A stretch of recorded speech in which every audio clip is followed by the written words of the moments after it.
Jadi catatan saya adalah konsumen obat yang cerdas itu semestinya melihat kemasan, label, izin edar, kadaluarsanya dan khasiatnya, gitu Pak ya. Iya, Tidak betul. mau percaya terhadap janji-janji obat yang bisa menyembuhkan 1001 macam penyakit. Seperti itu, Pak. Iya, itu yang jadi harus diperhatikan sekali karena kita kadang-kadang karena pengen sembuh gitu kan, akhirnya yang terjadi ya ngawur kita cara mengkonsumsinya. Dan itu efeknya yang menanggung konsumen ya, Bapak sekalian ya.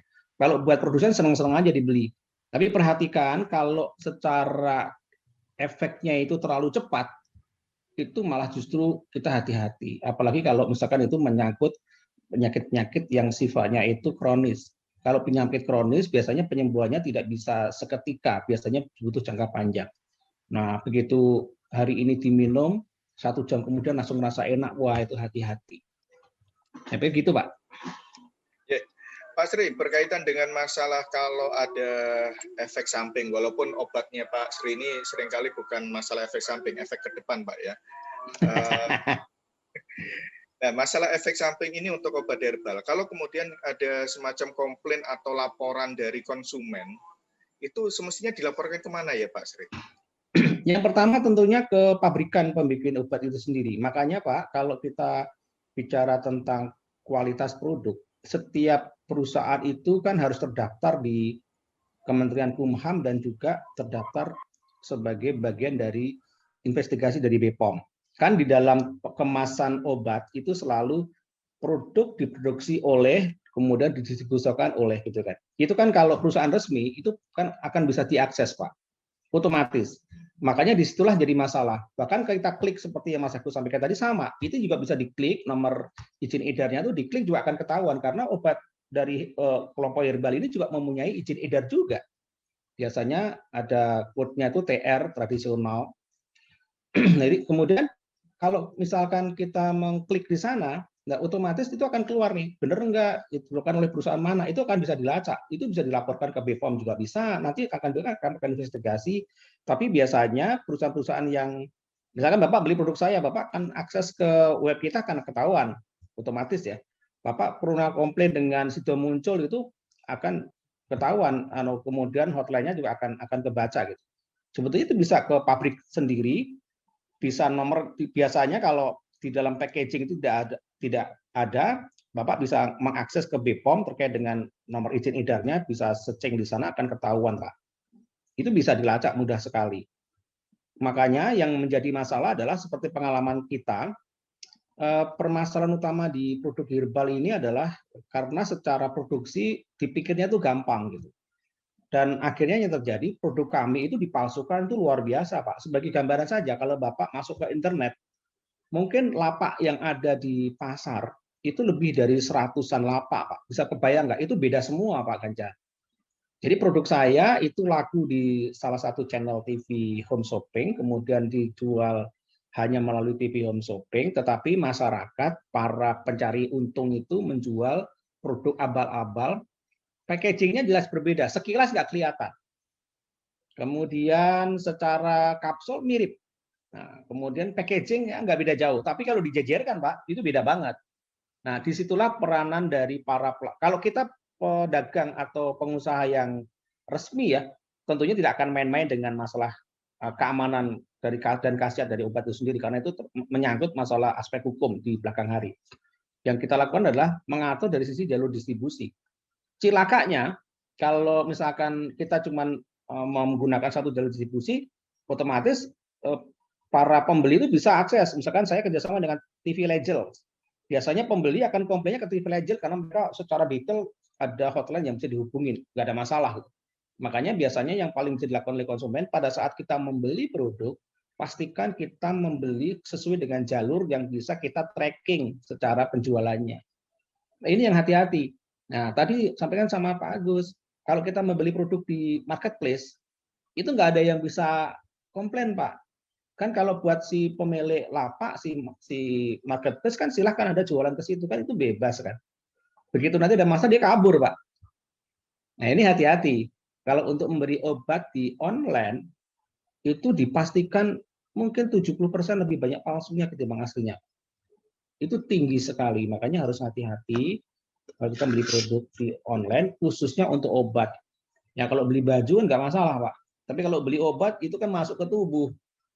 Yang jebol kan nggak cuma hati, ginjal, perasaan juga tuh, Pak, karena ditipu. Gitu Pak Ganjar.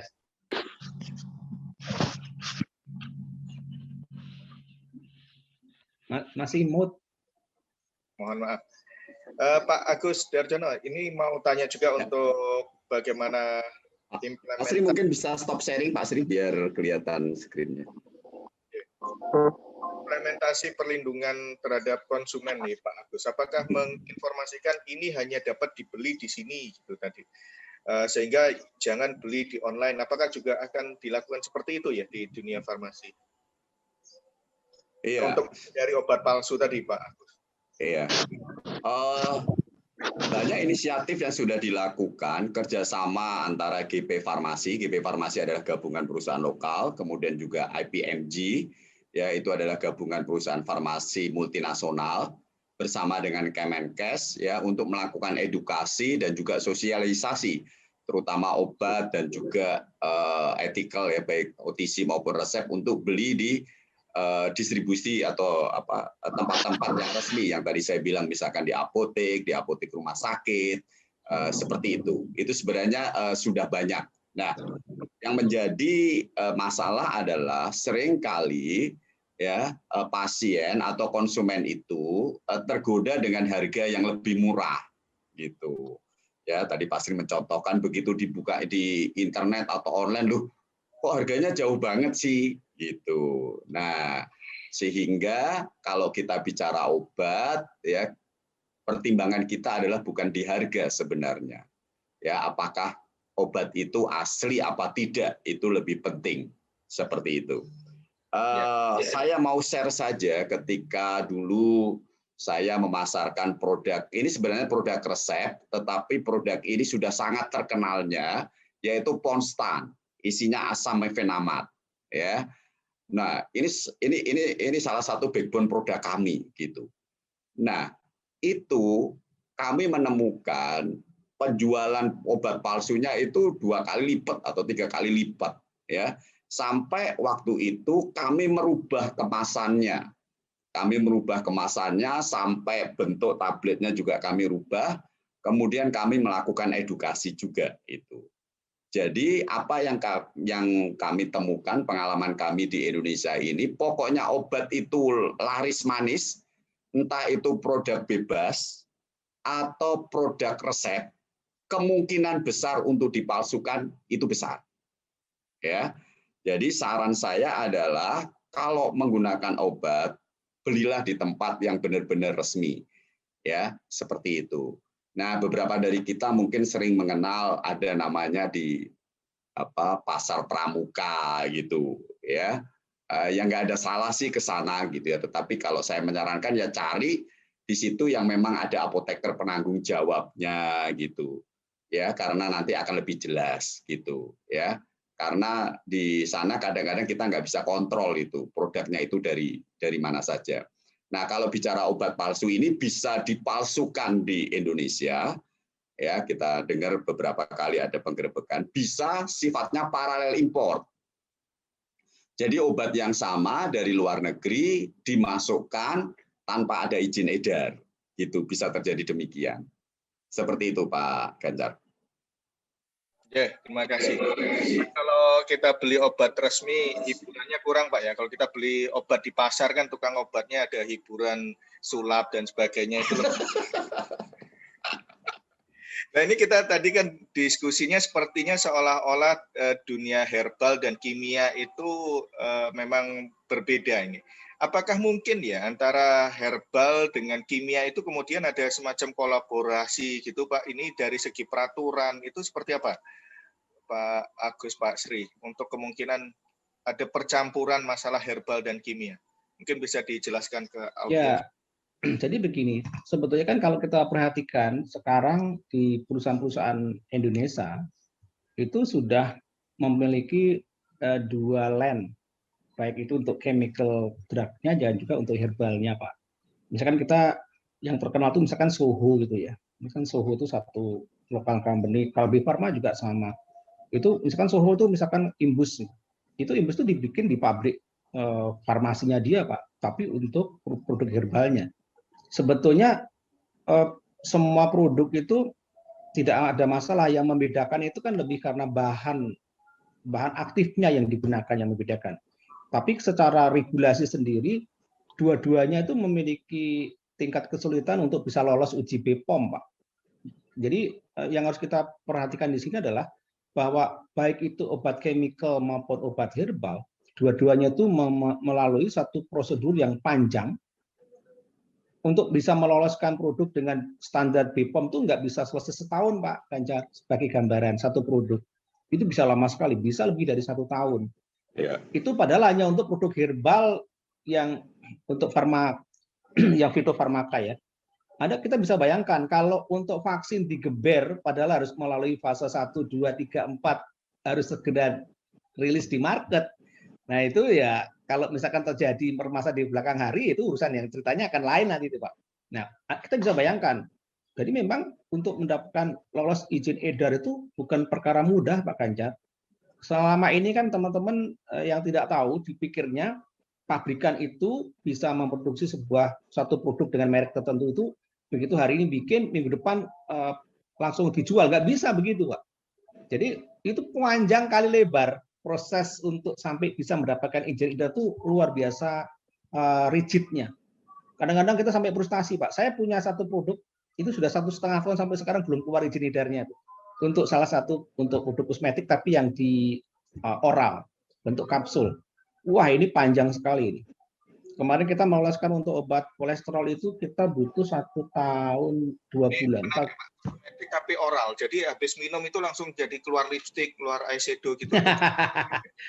Biasanya tuh untuk ini banyak sih Pak. Jenisnya ada yang untuk mengencangkan kulit, memutihkan kulit, kayak gitu kan banyak sekali. Nanti bisa ada tiba-tiba muncul lipstiknya sendiri, eyeshadownya sendiri habis minum. Ini lagi diteliti tuh Pak Ganjar. Ya saya kira benar yang disampaikan Pak Sri, Pak Ganjar, bahwa sekarang pun juga beberapa company, terutama lokal company yang saya tahu, mereka itu mengembangkan 2 bisnis unit ya. Chemicalnya mereka juga punya production line-nya sendiri, kemudian herbalnya juga punya. Dan itu memang harus terpisah ya, karena tadi kan ditegaskan Pak Sri, nggak boleh tuh sampai ditemukan produk herbal ada BKO-nya, bahan kimia obatnya. Itu seperti itu. Jadi pertama untuk produksinya memang harus terpisah. Kalau herbal saja, kimia saja. Begitu Pak Agus? Iya. Ya. Nah tadi mengomentari mengenai nomor izin edar itu benar sekali. Ya untuk keluar nomor izin edar itu merupakan proses yang lama. Makanya misalkan contoh vaksin.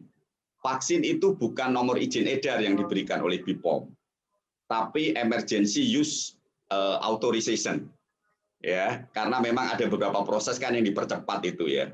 Makanya keluarnya bukan NIE, ya, tapi BPOM mengeluarkan emergency use authorization. Artinya hanya digunakan pada saat-saat tertentu, ya. Ya, misalkan pandemi selesai itu emergency use authorization-nya bisa ditarik lagi, gitu. Tapi kalau NIE itu ada masa berlakunya, gitu. Sekian tahun bisa diperpanjang seperti itu. Ya, tapi dengan berjalannya waktu, ya dengan langsung vaksin ini kita pakai, itu kan sudah merupakan juga nanti fase 3-nya jalan terus gitu ya. Fase 4-nya juga jalan. Ya bisa jadi nanti pada satu titik BPOM juga akan mengeluarkan NIE untuk vaksin-vaksin tertentu. Itu mungkin perbedaan juga antara NIE dan emergency use authorization. Halo Pak Ganjar, unmute. Tolong. Kita masuk ke sesi berikutnya nih, sudah ada Q&A dari para peserta. Bagi Bapak Ibu, teman-teman yang punya pertanyaan silahkan ditulis di chat. Nanti kalau memang hadir saya akan minta untuk menyampaikan sendiri materinya. Oke, ini ada yang pertama dari Mbak Hadijah Aulia Zahra, yaitu ketika banyak orang yang ketika demam itu kan tidak perlu merasa ke dokter lagi ya Pak, masak batuk pilek itu harus ke dokter, mikirnya kan seperti itu. Sehingga ya wis lebih baik langsung ke warung pesen obat apa gitu yang sudah banyak diiklankan. Nah ini kira-kira menurut Pak Agus dan Pak Sri, apakah sesuatu yang bijak atau seperti apa nih? Kalau kita ingin memberdayakan konsumen, apa yang harus dilakukan? Apakah memang beli di warung dan langsung pesan seperti itu adalah hal yang wajar, ataukah mestinya harus ada hal yang dilakukan oleh konsumen? Mungkin ada masukan Pak Agus, Pak Sri? Iya. Mohon izin Pak Sri, mungkin saya dulu Pak Sri. Ya. Iya, yang punya. Iya. Karena yang disebutkan ini merek-merek obat chemical nih, seperti Bodrex itu kan. Obat chemical, iya, iya. Jadi yang pertama adalah tidak salah ya, karena ada produk yang namanya tadi produk OTC atau produk yang boleh dibeli tanpa resep. Nah, ketika kita sakit adalah sebenarnya kita nggak tahu sakitnya apa, tapi yang kita tahu adalah gejalanya kan gitu, ya. Gejalanya pusing kepala itu yang kita rasakan kan gitu, ya. Kemudian demam dan segala macam gitu. Nah, sebenarnya hal yang kita harus tahu adalah obat yang paling mujarab adalah kekebalan tubuh yang baik, yaitu tidur yang cukup, makan enak dan bergizi. Sebenarnya itu. Karena begitu ada sesuatu penyakit, begitu itu terjadi, tubuh itu ya karena luar biasa yang buat adalah Tuhan yang Maha Kuasa, itu sebenarnya melakukan penyembuhan sendiri gitu ya. Nah, artinya begini, kalau memang itu yang dirasakan, yang dilakukan ketika kita langsung ke apotek atau ke warung, ya obat-obat yang dijual bebas, itu adalah untuk meredakan gejala saja, sampai tubuh itu melakukan recovery sendiri, gitu. Nah, tapi ada case-case tertentu ternyata gejalanya tidak teratasi, misalkan kita sudah minum obat penurun panas, gitu kan ya. Kalau pas kita minum 2-3 jam turun, tapi kemudian kok naik lagi. Nah, makanya disarankan kalau demamnya itu berlanjut 2-3 hari, berarti ini kan ada hal penyebab yang lain. Silakan konsultasi di dokter. Perlu pengecekan laboratorium yang lebih lengkap lagi gitu. Jadi nggak apa-apa ketika kita merasakan gejala-gejala normal, karena pada dasarnya adalah kenapa kita mengalami flu, pilek, apa segala macam, itu kan gejala-gejala karena memang kita drop, kondisi tubuh turun, ya atasin saja gejalanya. Karena tujuan mengatasi gejala adalah supaya kita tetap bisa beraktivitas gitu. Tetapi kalau gejala itu berlanjut, ya segera disarankan untuk konsultasi dengan dokter. Dan saat ini untuk konsultasi dengan dokter, ya tidak perlu kita pergi ke dokter tersebut, ya dengan banyak digital health platform, ya Halodoc, Alodokter dan lain-lain, kita bisa melakukan konsultasi di situ. Itu Pak Ganjar. Jadi nggak ada yang salah ketika kita mau mengobatin gejalanya dengan obat-obat bebas. Seperti data yang disampaikan Pak Sri Hartono tadi, bahwa ini berkaitan dengan pertanyaan Mbak Teti Meliawati juga. Kan kalau kita beli di warung-warung itu bisa jadi nanti yang kebeli obat palsu nih. Nah, apakah kemudian kalau kemudian kita beli ke apotek ataukah minta resep dokter, apakah itu yang paling aman atau seperti apa ya?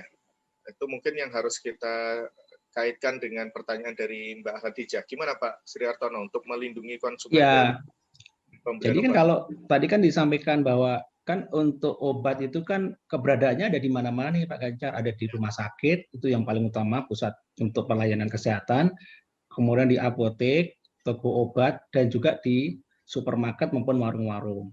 Nah, biasanya yang boleh beredar di warung-warung ataupun supermarket adalah memang kelompok-kelompok obat yang sifatnya adalah over the counter, itu obat bebas. Yang tadi secara ciri-cirinya sudah dijelaskan oleh Pak Agus. Obat-obat yang di warung-warung itu obat asli, diproduksi oleh pabrikan beneran. Karena memang secara izin edarnya boleh dijual di warung. Karena pada waktu dia dijual itu tidak membutuhkan persyaratan untuk penanganan khusus. Dalam artian ini obat sepanjang ruangannya adalah suhu kamar itu boleh untuk menyimpan obatnya. Tidak membutuhkan suhu tertentu. Kan di dalam distribusi obat itu yang paling penting adalah masalah suhu ruangan. ya. Karena ini akan menjaga kestabilan dari sisi bahan aktif yang ada dalam obat itu sendiri. Nah, tentunya bagi para konsumen yang akan membeli obat di warung tadi, satu ngecek dari sisi tanggal kedaluarsanya seperti apa. Kemudian juga bisa ngelihat kan, kalau misalkan kita beli, let's say di warung minimarket di Alfamart, Indomaret, itu kan jelas pakai AC tuh. Nah, kalau beli obat di situ pasti aman karena suhunya pasti terjaga tuh. Jangan beli yang di bawahnya tuh atasnya seng gitu kan, terus panas itu kan suhunya 60 derajat gitu kan. Itu pasti udah bergeser tuh dari sisi khasiatnya. Itu harus hati-hati, itu yang satu. Kalau saya sih selalu menekankan ya buat kita semuanya di rumah itu setidaknya kita harus menyiapkan obat-obat yang standar lah. Misalkan untuk penurun panas gitu kan. Apapun mereknya siapkan di rumah. Kemudian kalau bisa di rumah itu mempunyai tensimeter yang paling murah aja yang ditempelkan di ketiak gitu. Kemudian obat-obat yang untuk eksiden yang kecil, obat merah dan sebagainya harus tersedia di rumah nih. Kalau menjadi konsumen yang bijak tuh obat standar, obat batuk, kemudian obat kena luka bakar, itu setiapnya tuh kita punya satu tempat sendiri untuk menyimpan obat-obat yang memang sewaktu-waktu kita membutuhkan yang sifatnya untuk emergency case. Jadi kalau demam gitu nggak perlu lari ke warung, itu sudah ada misalkan Panadol yang generik gitu kan. Misalkan habis olahraga, kemudian mau butuh penghilang rasa sakit dan sebagainya, itu mau pakai apa saja tuh kita bisa menggunakan produk-produk yang tersedia bebas di market. Artinya apa? Sebetulnya kita tidak perlu mempermasalahkan dari sisi kehati-hatian perlu, tetapi kadang-kadang juga jangan terlalu parno juga nih Pak Ganjar. Karena obat-obat tadi kan sepanjang kita paham tentang adanya izin edar, kemudian secara produknya itu hanya untuk kepentingan yang sifatnya untuk menangani simptom itu gejala saja, penurun panas, kayak gitu-gitu, sebetulnya itu nggak perlu ditakutkan.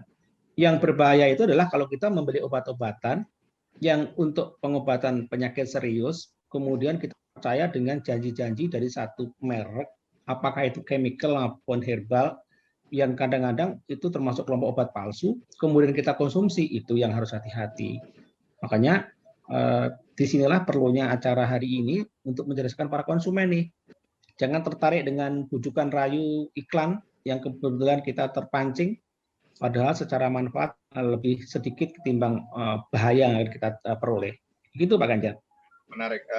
Tadi kalau misalnya panas bisa jadi kemasannya akan mengkontaminasi isinya ya Pak, dan bisa ya otomatis akan merubah struktur yang ada dalam bahan aktif yang ujung-ujungnya adalah terjadi penurunan kekuatan dari sisi manfaat obat itu sendiri. Makanya kan di dalam apa namanya packaging itu akan dikasih keterangan disimpan dalam suhu ruangan, jangan kena cahaya matahari langsung, itu sudah jelas tuh Pak. Itu nggak kena cahaya matahari langsung, malah di bawahnya, di atasnya kayak di oven gitu kan nggak boleh itu 60 derajat gitu. Itu yang harus hati-hati. Kadang-kadang jangan naruh obat di mobil juga. Nah kan kadang-kadang kita naruh obat di mobil tuh, disimpan untuk jaga-jaga gitu kan, misalkan Panadol gitu kan. Padahal kalau di dalam mobil itu panasnya luar biasa Pak. Begitu nanti AC dinyalakan dingin, itu udah rusak itu obat itu sebetulnya. Itu harus hati-hati juga. Ini menarik ini, pesan layanan masyarakat harus muncul juga nih untuk P3K, itu harus hati-hati untuk penempatannya di mobil ya Pak? Ya, karena suhu di mobil itu bisa lebih dari 100 derajat Pak kalau siang. Kalau diparkir di luar juga ya Pak? Waduh panas sekali, itu kalau telur aja matang tuh Pak. Ya. Nah ini untuk strategi pemasarannya bagaimana ya Pak Agus, Pak Sri untuk mencegah adanya obat palsu atau obat yang sudah kadaluarsa? Kalau obat kadaluarsa itu kira-kira apa sih dampaknya? Apakah memang juga beracun, berbahaya? Dan ini jadi sekaligus yang Mbak Teti Meliawati tadi untuk strategi pemasarannya menghindari produk-produk yang palsu atau kadaluarsa itu apa yang dilakukan perusahaan biasanya, Pak Sri, Pak Agus? Iya, kalau bicara di obat kimia itu pengawasannya sebenarnya lebih terstruktur ya, karena kami para perusahaan farmasi ini ya dan rumah sakit maupun apotek itu sudah tahu ya kalau begitu itu obat kadaluarsa dia harus ditarik dari peredaran. Dan itu ada prosedurnya. Bahkan juga ada SOP-nya bagaimana pemusnahan obat yang kadaluarsa. Sebab kalau ada obat kadaluarsa itu dipasarkan, ya itu bisa kena dua-duanya, baik distributornya maupun juga manufacturingnya gitu. Jadi kita harus memastikan ya, jadi bahwa obat yang beredar itu dipastikan tetap pada tanggalnya gitu, seperti itu. Jadi di tempat retail yang aman, Pak ya, karena proses penarikan tersebut ya. Iya. Apalagi kalau kita bicara obat-obat yang resep, itu rumah sakit nggak akan mau menerima itu. Misalkan obat yang sudah tinggal 6 bulan kadaluarsa, ya. Mereka begitu dikasih obat yang sudah tinggal 6 bulan, mereka nggak mau terima dari pabrikan. Oh, karena sudah pendek, kami nggak bisa jualan lagi. Nah, kayak seperti itu. Ya. Jadi yang obat-obat resep itu lebih ketat seperti itu. Gitu, Pak. Ya, mungkin saya bisa menambahkan satu hal yang harus dipahami oleh kita semua bahwa industri farmasi itu adalah salah satu industri dengan regulasi paling ketat yang setimpal dengan yang diberikan kepada perusahaan penerbangan, Pak Ganjar. Jadi secara totally industri farmasi adalah industri yang paling tight regulation. Jadi super ketat. Karena untuk mendistribusikan obat itu akan sangat mudah untuk di tracing. Karena setiap kelompok obat, kloter obat yang keluar itu ada namanya batch number, Pak. Jadi batch number itu akan menjelaskan tentang berapa jumlah obat yang keluar, kemudian akan berlaku mulai dari kapan sampai kapan untuk kadaluarsanya. Itu semuanya dijelaskan dengan sangat detail. Makanya kalau ada upaya curang untuk merubah tanggal kadaluarsa, padahal batch number-nya misalkan 0123 gitu kan, itu berlaku untuk tanggal 1 Januari 2019 sampai Januari 2022. Nah, kemudian di situ ternyata dijual seolah-olah diubah tanggal kadaluarsa, itu akan kedetek, Pak. Oh, ini ada pemalsuan nih. Jadi industri farmasi itu ketat. Tadi betul, di apotek pun sama. Apotek pun nggak mau kalau menerima obat yang secara ED atau expired date-nya itu pendek. Nggak mau, Pak. Karena apa? Karena nanti kalau dijual nggak laku, memang bisa diretur, tapi kan ada batasan. Biasanya distributor akan menerima returan kalau setidaknya 6 bulan sebelum jatuh retur itu sudah diinfokan ke kita, dikembalikan. Nah, kalau sudah lewat dari tanggal kadaluarsa, kita nggak bisa mengganti. Karena secara aturan, seluruh perusahaan pedagang besar farmasi wajib menggantikan obat yang sudah kadaluarsa yang tidak laku di apotek. Itu wajib, Pak. Jadi kalau sampai itu dijual, berarti dulu apoteknya beli ke jalur yang tidak resmi atau yang ilegal. Hanya di dalam industri farmasi itu, kalau kita nyambung Pak Agus sendiri nanti di herbal bagaimana itu beda nih. Nah, kalau di farmasi itu biasanya ada yang beli jalur putihan, Pak. Jadi jalur putihan itu non faktur dan juga non tax, biasanya itu sudah lewat pintu belakang. Nah, itu biasanya dapatnya murah, tapi harus beli putus, nanti tidak ada pengembalian. Itu udah. Nah, karena kalau di farmasi itu pada waktu mengembalikan ke pihak distributor, itu nomor fakturnya dicocokkan, Pak. Dulu tanggal sekian, belinya berapa, nomor fakturnya mana, batch number-nya berapa. Makanya pada waktu proses transaksi antara distributor dengan pihak rumah sakit ataupun apotek, itu yang namanya batch number itu wajib dituliskan di dalam fakturnya, Pak Ganjar. Jadi nggak bisa lari. Oh, ini punya saya, bukan, nomor bedmu beda nih, ini sama nih, nomornya mana? Oh, beda nih. Itu bisa cocokin seperti itu. Nah, itu kalau di farmasi. Nah, bagaimana di herbal? Kalau di saya itu biasanya masing-masing industri punya cara. Kalau kita supaya menghindari terjadi penyalahgunaan terkait dengan ED, kemudian juga masalah kepalsuan dari sisi produk yang di pasaran, biasanya menggunakan jalur channel distribusinya yang diatur, Pak. Karena semakin banyak channel distributor, potensi terjadinya kesalahan atau pemalsuan itu semakin tinggi. Karena trackingnya akan semakin susah kalau di produk herbal. Makanya yang dilakukan oleh kita, misalkan di saya sebagai pemilik produk dan juga sebagai pendistributor juga, itu kita hanya melakukan satu channel distribusi saja. Jadi kalau ada orang yang membeli dari channel yang lain, yang bukan channel kita, dipastikan palsu. Jadi gampang tracingnya. Belinya di mana? Bukan di tempat kita. Oh, palsu pasti. Udah pasti palsu. Dijajarin produknya itu beda. Makanya cara yang dilakukan oleh banyak industri adalah satu, desain packaging. Banyak orang yang tidak tahu, desain packaging yang kita bikin itu sama sekali walaupun kita ahli desain untuk bikin packaging, Pak, itu menyamakan gambarnya saja itu nggak mungkin bisa, Pak. Kasih coding-coding tertentu, gambar tuh pakai hologram dan sebagainya sampai nggak bisa ditiru. Sampai kapanpun nggak ada yang bisa niru. Itu ada tekniknya, Pak. Kemudian nanti kalau itu sudah dikasih gitu, nanti di dalam lipatan kertas pada waktu karton sama karton dilem, itu kalau kita tarik itu ada nomornya lagi, Pak. Itu ada serinya juga tuh, dikasih seri. Gimana mau palsu?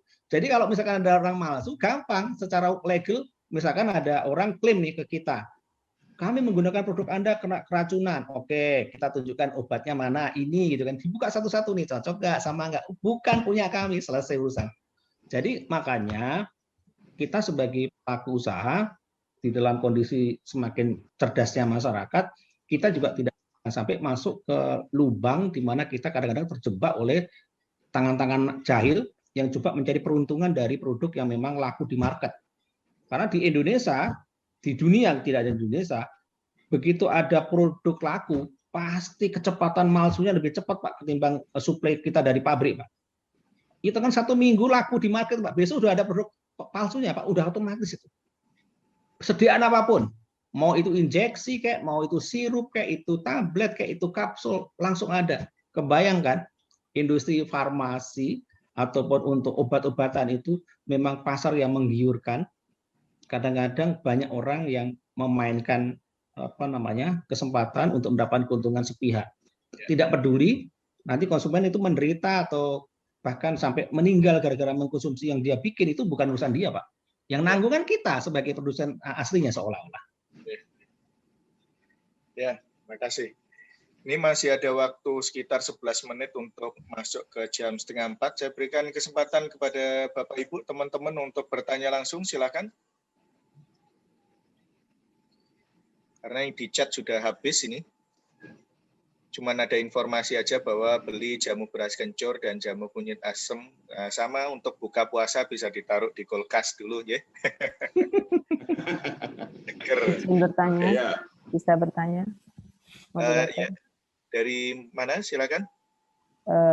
Saya Herni. Oh, silakan Bu Herni.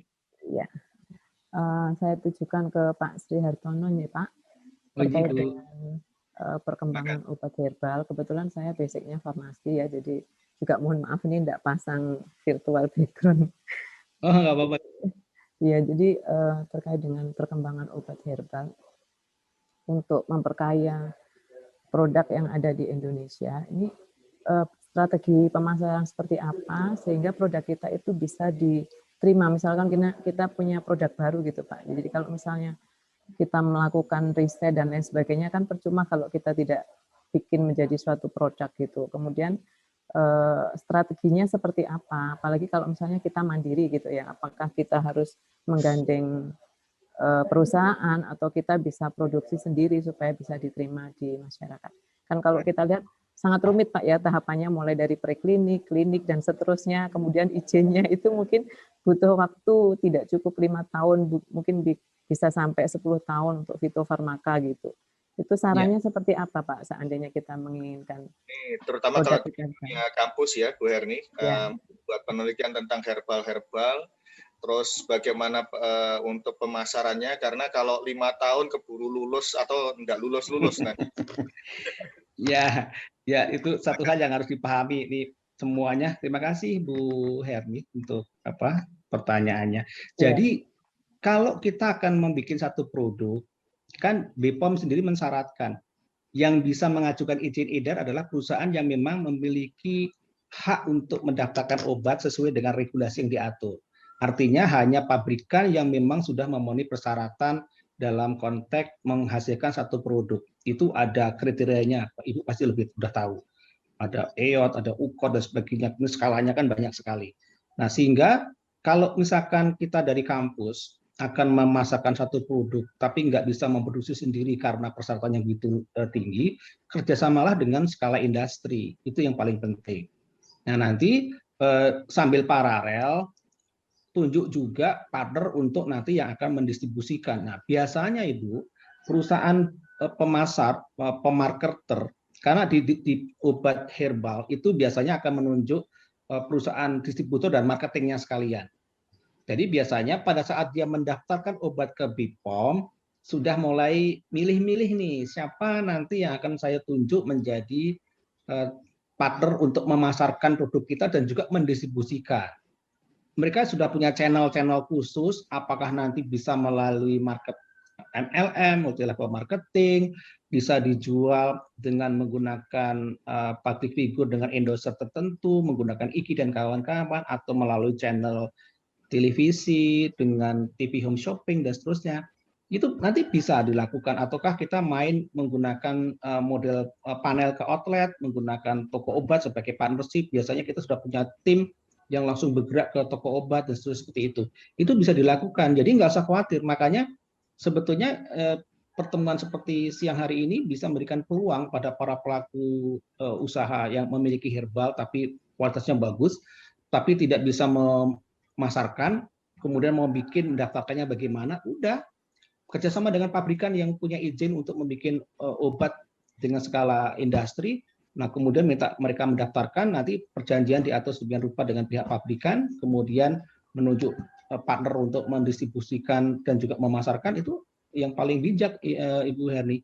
Saya pikir nggak usah khawatir ya, teman-teman yang mahasiswa yang masih punya produk tapi nggak bisa masarin bagaimana, nggak masalah. Nanti telepon saya dikasihkan Pak Ganjar, nanti saya ajarin. Nah, kalau Saya untuk bersama dengan Pak Sri Hartono, syaratnya apa nih yang biasanya Pak Sri lihat untuk, oh ini pas ini untuk diajak kerjasama? Itu hal apa yang dilihat dari? kalau untuk pabrikan farmasi ya, kan tadi pagi saya baru meeting dengan pabrikan farmasi di Jogja gitu. Mereka kan jadi begini, permasalahan pabrik obat herbal itu mereka bisa bikin, tetapi mereka nggak bisa masarin. Kualitasnya bagus-bagus. Nah, kemudian biasanya yang dilakukan oleh kita para pemasar produk herbal adalah melakukan kerjasama sampai pada saat awal. Kita sudah menentukan nanti produk yang akan dijual itu desain dan juga indikasinya untuk apa. Oh, saya maunya untuk indikasi misalkan let's say untuk diabetes itu misalkan gitu ya, atau untuk penurun tekanan darah atau misalkan whatever itu lah untuk indikasinya. Nah, itu kita simulasi, kemudian kita diskusikan pakai formulasi yang mana.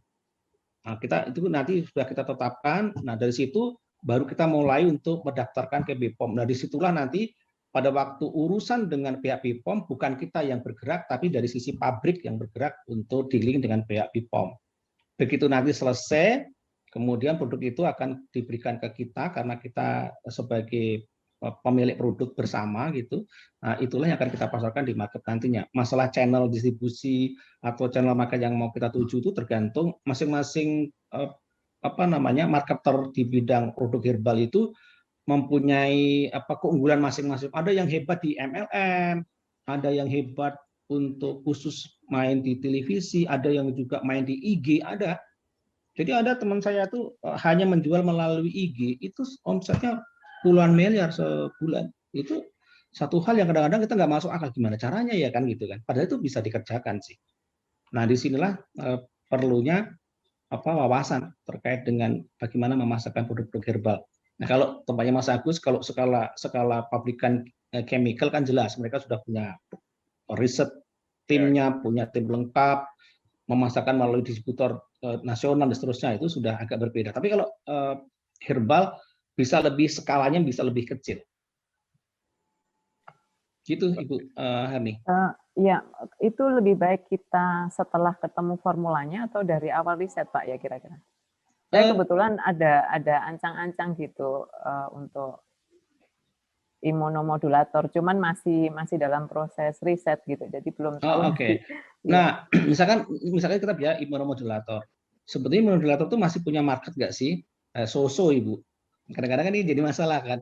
Nah, kalau imunomodulator kan di chemical udah banyak, kemudian di herbal juga sudah banyak gitu kan.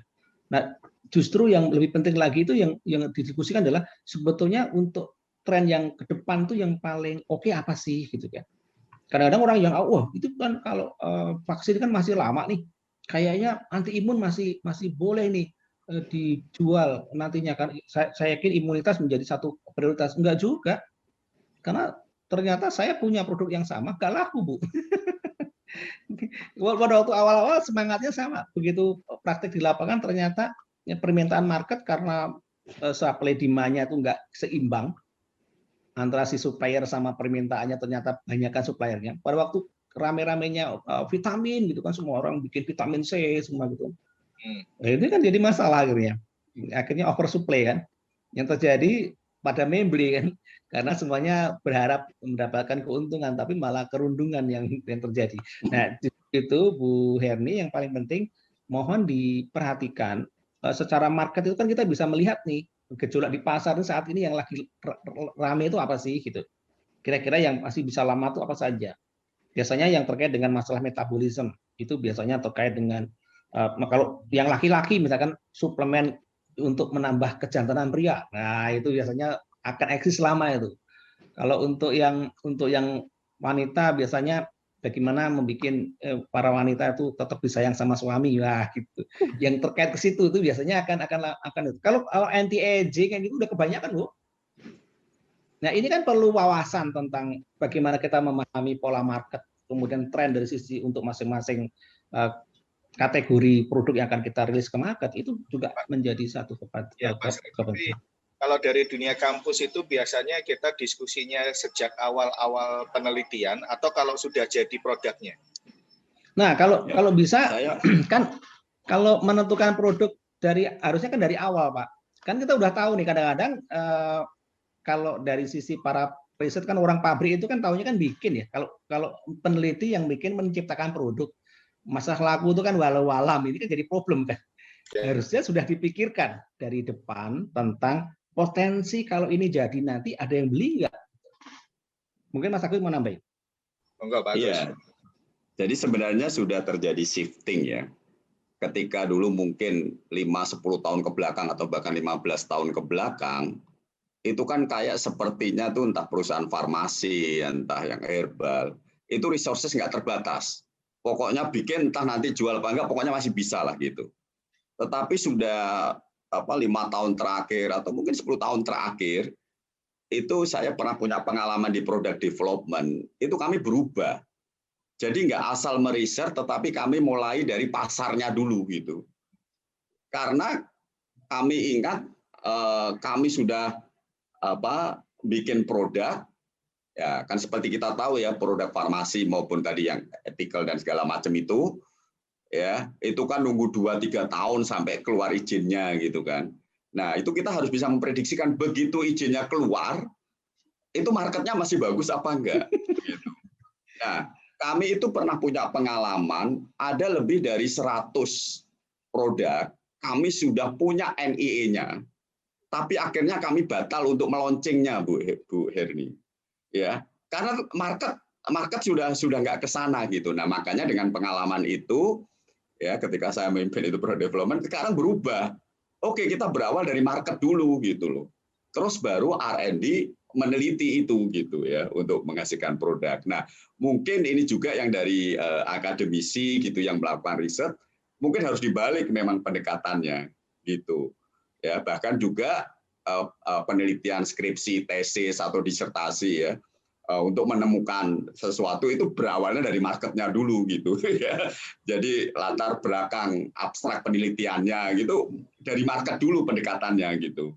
Oh iya, ternyata ini memang yang akan dibutuhkan sampai 5 tahun, 10 tahun ke depan. Makanya kami meneliti ini. Gitu mungkin saran saya. Karena kalau mulai saja pokoknya meneliti, begitu ini nggak laku di market gitu ya. Saya nggak tahu di pengalaman Pak Gancar atau mungkin yang di IPB, di sini ada teman-teman IPB, berapa puluhan atau mungkin ratusan penelitian yang menghasilkan penemuan tapi akhirnya tidak bisa dipasarkan gitu. Itu mungkin Bu Eni. Mungkin saya nambahkan dikit Bu Eni. Karena untuk bisa diterima oleh market itu luar biasa. Itu a lot of spending yang kita akan kucurkan, itu ngeri sekali. Makanya saya belajar banget. Produk saya yang Colocasia yang sekarang menjadi salah satu best seller di Legend TV, saat ini kami top 1. Kita memang alhamdulillah nih pas lebaran kita dapat berkah gitu kan. Dulu sempat itu karena dipalsu ngedol sampai 70%. Nah, sekarang itu menjadi top 1 gitu. Itu karena kita sampai bisa eksis diterima oleh market itu aja butuh sampai 4 tahun. Pertanyaannya adalah selama 4 tahun kalau kita meng-hire 100 orang tuh udah berapa keluar uang untuk menggaji selama 4 tahun 100 orang saja itu, Pak. Nah ini kan butuh spending yang luar biasa besar.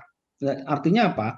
Itu pun dengan harapan kita sudah memetakan bahwa ini adalah produk yang memang nanti dibutuhkan. Kebetulan produknya adalah produk terkait dengan persendian. Nah sekarang kalau misalkan tadi kita hanya menggunakan pendekatan lab based, instead kita bicara tentang market based, itu kan kebayang dong, udah capek-capek di laboratorium, udah jadi ditawarkan kemana-mana nggak ada yang beli kan. Kalau bendanya itu nggak laku di market kan jadi benda mati, Bu Erni, nggak ada gunanya juga. Yang kasihan kan yang meriset, aduh ya Allah, saya sudah meriset sampai teler gitu, nggak tidur-tidur, sampai utik-utik di laboratorium, ternyata nggak ada yang beli. Itu nasib namanya. Makanya dari situlah kita belajar, pahami dulu pasar, kemudian kembali ke laboratorium dengan membawa bekal dari lapangan. Baru kita ciptakan produknya. Wah itu keren. Nanti kontak saya sama Pak Agus beres.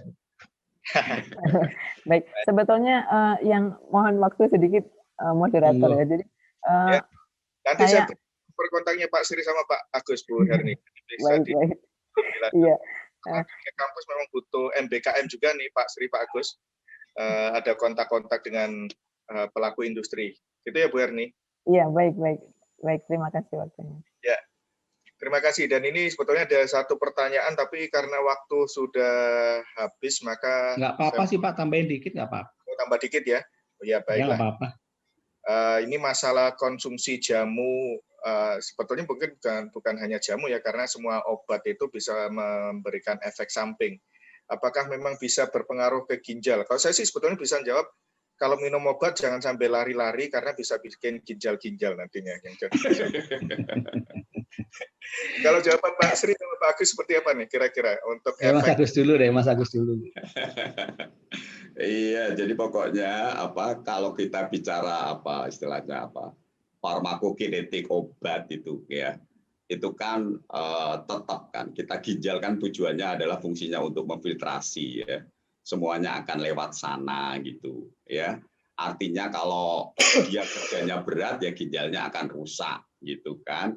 Nah, makanya kalau bicara di obat-obat etikal, terutama obat-obat untuk penyakit kronis adalah penyakit yang menaun, yang pengobatannya itu lama gitu. Misalkan misalkan obat anti hipertensi, obat anti kolesterol. Nah, perusahaan-perusahaan yang mengeluarkan obat-obat tersebut, terutama yang multinasional company, biasanya dia mempunyai studi jangka panjang. Ya, studi jangka panjang untuk sekian juta orang dan segala macam dipantau benar. Ya, bagaimana keamanan untuk hatinya, heparnya dan untuk ginjalnya gitu. Nah, dengan mega study yang seperti itu akan menjamin bahwa obat itu aman untuk ginjal seperti itu.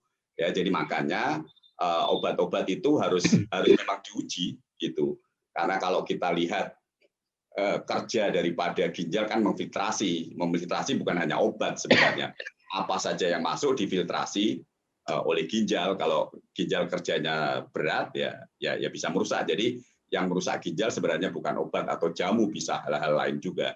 Itu makanya penting bagi kita minum obat sesuai dengan anjuran ya, dan kemudian pastikan ya konsultasi kalau misalkan untuk penyakit-penyakit yang menaun yang tadi, misalkan penyakit metabolisme itu ya, itu dengan saran daripada dokter ya, karena semuanya itu memang akan lari ke ginjal. Makanya kenapa disarankan kita minum cukup dan segala macam ya, itu seperti itu. Silakan Pak Sri. Ya, jadi kalau kita bicara tentang efek samping tadi kan tidak ada satu obat pun yang tidak memberikan efek samping. Salah satunya adalah kerusakan dari organ tubuh. Nggak cuma ginjal tapi hati dan sebagainya. Biasanya di dalam semua produk itu ada pemberitahuan tentang efek samping dari sisi beban kerja organ di tubuh kita. Itu sudah ada tuh pemberitahuan. Nah, makanya sebetulnya saran saya kalau nggak sakit tuh nggak usah minum obat, minum air putih aja gitu kan. Supaya ginjalnya tidak terbebani. Karena hidup ini udah susah, jangan sampai dibebani yang lebih berat lagi gitu kan. Nah, saya sendiri jarang minum obat, walaupun saya punya produknya tapi malah jarang minum, dalam artian kalau sesuai dengan kebutuhan gitu kan. Nah, kemudian ini banyak nih bapak-bapak atau ibu-ibu tuh sukanya tuh minum steroid nih. Nah, ini paling bahaya nih. Karena kalau habis minum steroid kan enak, lemas minum steroid gitu kan. Enak tuh supaya semangat minum steroid gitu kan.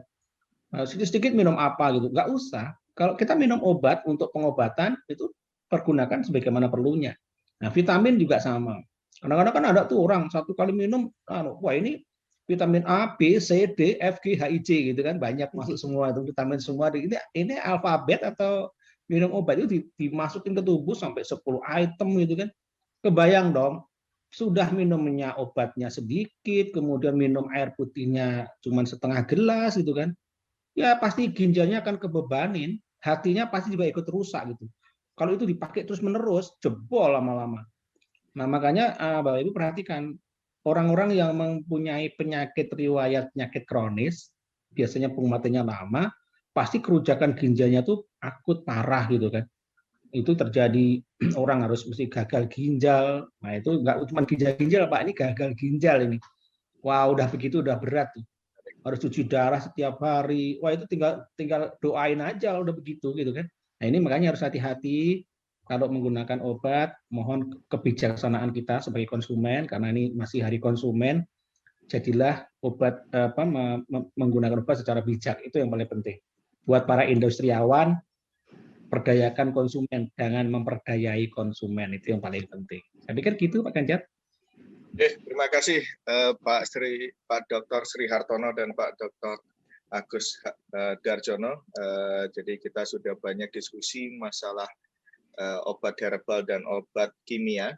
Dan terima kasih kepada para penanya, ada Pak Gatot Subiarto, kemudian Mbak Teti Meliawati, dan Mbak Hadijah Aulia, dan juga Bu Herni. Nah, kita sebelum menutup acara kayaknya belum lengkap nih kalau kita belum masuk ke obat yang lain nih Pak Sri, Pak Agus. Obat hati nih. Ada lagunya kalau obat hati. Kalau obat herbal saya enggak punya lagunya. Kalau obat hati kan ada obat hati itu 5 perkaranya. Nah, saya kira Pak Ujang nih, Prof Ujang yang bisa cocok untuk mendiskusikan masalah obat hati karena saya kira obat penyakit-penyakit badan kita kan juga karena ada penyakit-penyakit yang berkaitan dengan hati ya Prof Ujang. Monggo berkaitan dengan materi yang disampaikan Pak Sri dan Pak Agus, mungkin ada yang bisa ditambahkan Prof Ujang? Ya, baik. Assalamualaikum warahmatullahi wabarakatuh. Waalaikumsalam warahmatullahi wabarakatuh. Pak Ganjar. Terima kasih juga Pak Dr. Agus Heru Darjono dan Dr. Sri Hartono. Jadi memang obat ini adalah perlu kita ketahui bersama cara membelinya dan juga cara memakainya. Nah, itu juga bagian yang sangat penting. Nah, tentunya adalah ini juga anjuran ya dari agama kita untuk meminum obat, salah satu bagian dari ikhtiar ya, dari ikhtiar kita untuk kesembuhan. Nah, tentu kita juga jangan lupa untuk meminta kepada Tuhan yang Maha Kuasa ya untuk kesembuhan kita. Karena itu juga bagian dari keimanan. Karena sakit itu adalah bagian dari sebuah ujian bagi kita ya. Jadi Allah akan menguji kepada kita dengan kebaikan dan keburukan. Jadi segala sesuatu yang kita terima itu adalah ujian. Kalau itu kebaikan, apakah kita bersyukur? Kalau itu adalah sakit, hal-hal yang sulit, apakah kita bisa bersabar untuk menerima itu? Nah, itulah di situ hati kita dilatih ya untuk bisa menerima keadaan yang baik maupun buruk. Nah, jadi sebagai orang yang beriman, berobat, kemudian divaksin adalah bagian dari ikhtiar yang dianjurkan oleh agama ya. Jadi Bapak dan Ibu semua jangan lupakan itu bahwa segala sesuatu adalah datang dari Allah Subhanahu wa taala. Nah, mudah-mudahan webinar ini mencerahkan kita sebagai konsumen bagaimana memilih obat yang tepat. Jadi ternyata bahwa isu konsumen itu bukan hanya isu orang yang tidak mampu saja, tapi juga termasuk isu dari semua kalangan. Demikianlah mungkin Pak Ganjar, terima kasih. Terima kasih Prof Ujang. Assalamualaikum warahmatullahi wabarakatuh. Waalaikumsalam warahmatullahi wabarakatuh. Nah, saya akan menyampaikan bahwa materi hari ini kalau dikaitkan dengan masalah Ramadan itu ya sangat berkaitan karena seperti yang sampaikan Prof Ujang tadi bahwa Kanjeng Nabi pernah matur juga ya Prof Ujang bahwa setiap penyakit ada obatnya. Sehingga kita memang harus berikhtiar untuk mencari obatnya. Tidak boleh hanya sekedar diam saja untuk nunggu sembuh. Jadi harus berikhtiar untuk mencari obatnya. Itu yang pertama. Yang kedua tadi baik Pak Sri Hartono maupun Pak Agus menyampaikan bahwa ya namanya segala sesuatu dimasukkan ke tubuh kita bisa jadi mempunyai efek samping. Salah satunya bisa efek samping ginjal, itu menjadi salah satunya.